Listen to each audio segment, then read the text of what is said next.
तर नमस्कार मित्रांनो, परत एकदा आलो पण नवीन व्हिडिओ घेऊन आणि नवीन टॉपिक घेऊन। मित्रांनो, आज आपण थोडं वेगळ्या टॉपिकवर बोलणार आहे। आज आपला व्हिडिओ रोस्ट नसून आज आपण मनोज जरांगे पाटील हे कोण आहेत आणि हे कुठून आले आणि हे कशा प्रकारे इथपर्यंत पोहोचले, आपण ह्या विषयावर बोलणार आहे। मित्रांनो, आजपर्यंत आपण सगळ्यावर रोस्ट करत आलोय आणि आपल्या पब्लिकला माहिती पण पाहिजे की कोण कुठेपर्यंत कसा पोहोचला आणि कशी त्यांची सुरुवात झाली ते। त्याच्यामुळे आज आपण मनोज जरांगे पाटील यांचा मुद्दा घेतला। आज आपण त्यांच्याबद्दल माहिती करून घेणार आहे, त्याने कुठून आले, कशा प्रकारे इथपर्यंत पोहोचले त्याच्यावर बोलणार आहे। चला मग व्हिडिओला सुरुवात करूया लगेच।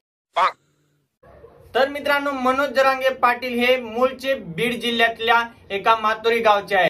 तर मित्रांनो, काही वर्षापूर्वी जालन्याच्या अंबडमध्ये अंकुशनगर मध्ये ते स्थायिक झाले। सुरुवातीला त्यांनी काँग्रेस कार्यकर्ता म्हणून समाजसेवेला सुरुवात केली होती।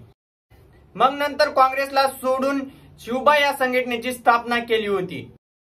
तर 2011 पासून सुरू झालेल्या मराठा आरक्षणाच्या लढ्यामध्ये मनोज जरांगे पाटलांनी उडी घेतली। इकडे तिकडे जायचं नाही, त्याला तिकडे बंदी। 2014 मध्ये संभाजीनगरच्या विभागीय आयुक्त कार्यालयावर काढलेल्या मोर्चाचं नेतृत्व मनोज जरांगे पाटलांनी घेतलं होतं।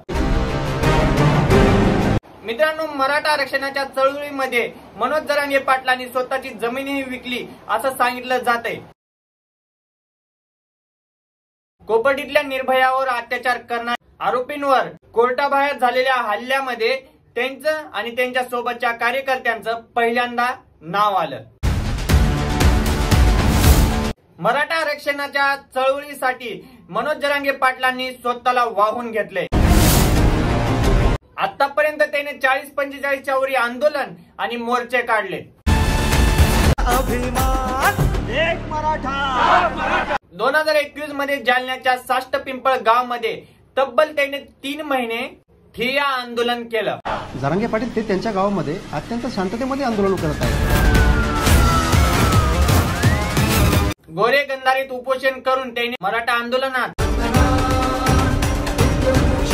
मृत्यू पावलेल्या आंदोलकांच्या घरच्यांना त्यांनी मदत मिळवून दिली होती।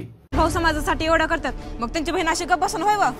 आंतरवालीच्या आंदोलनामुळे थेट उपमुख्यमंत्री देवेंद्र फडणवीसजी जरांगे पाटलांशी फोनवर बोलतात।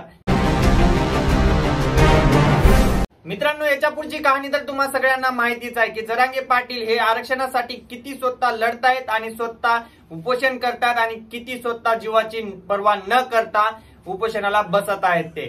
तर चला मित्रांनो, बाय बाय। व्हिडिओ कसा वाटला ते कमेंट करून नक्की सांगा आणि काही चुकलं असेल तर सॉरी, बाय।